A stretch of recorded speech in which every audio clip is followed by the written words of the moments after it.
First of all, I want to go back to the video and the article that you read last week that was concerning the church in Oakland.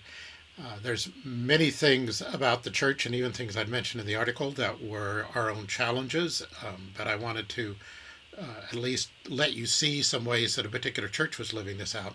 And even hoping that because it's a little bit older, it was far enough away where you could be looking at it and observing, knowing that it was a different time. This would have been, like I say, in the mid-90s. So just some summary things out of some of your discussions in your Blue Jeans discussions and other conversations I've had.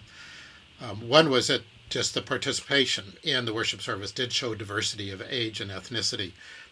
Kids feeling free to engage, to be themselves, engaging each other. The church's attentiveness to the context is what resulted in this kind of participatory, diverse life together. The worship expressions during the video of singing and prayer and dance and communion, all very participatory and not a sense of performance, just was something that was important to us. And all of this was shaped by a particular Mission Covenant group, as was described in the article, that the Celebration Mission Covenant group both worked in the community in doing celebratory things like block parties, but also they were the consistent leaders in how we spent our Sunday morning hour and a half. Leadership is plural, as you see, so anybody coming in would notice that was also diverse. Not only you don't see it, but the behind-the-scenes work of a group of people, none of them pastors, who designed the worship services, and then how the rest of us participated in that. And so you saw different leaders with music and dance, the sermon, the communion table. And the article intentionally points out how the leadership triad, actually that theory arose out of the way that we were doing that work. The music, the behaviors, the rituals were both traditional and innovative, both formal and informal. If I remember right, there are 15 or 16 songs sung during the 90 minutes, of which about a third had been written by different people in the church, especially those around the communion liturgy.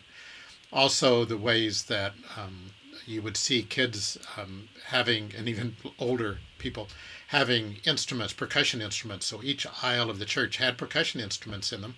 And so the kids were welcome to participate in that more noise-making, rhythm-making way.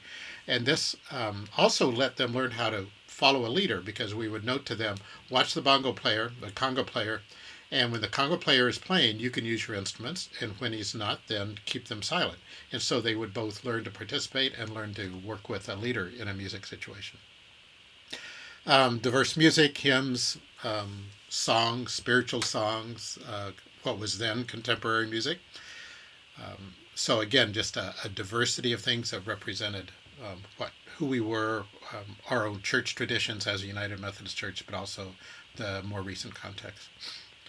Neighborhood kids were welcome, and we would frequently have kids who were there without their parents, some very troubled situations at home.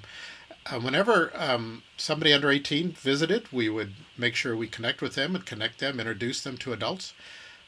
Kids younger than, I think it was 10 or 12, needed to have a pew pal. Now, they could either sit with their parents, but even our own kids were given pew pals, which meant some other adult in the church that they could sit with. And they needed to either be with their own parents up to a certain age or with their pew pals, so we would always know quickly where to check. But there are also security issues in an urban environment, so we were very aware that if parents were entrusting their kids to us to come, that we needed to be watching out for them. And so also we introduced newcomers there at the end, just a way to common in churches to make connections in the midst of other announcements. And these were usually guests of members of covenant groups. Occasionally we'd have other people that just are curious about us and walk in. The structures, as you notice in the article, serve both the inward life of the church and the outward life. So every mission covenant group needed to have an expression in both ways.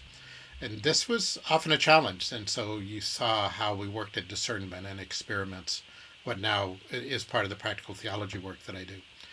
And so those were just certain things between the article and being able to observe at least Sunday morning life. Obviously, there'd be much more if you could have a camera follow around a group during the week.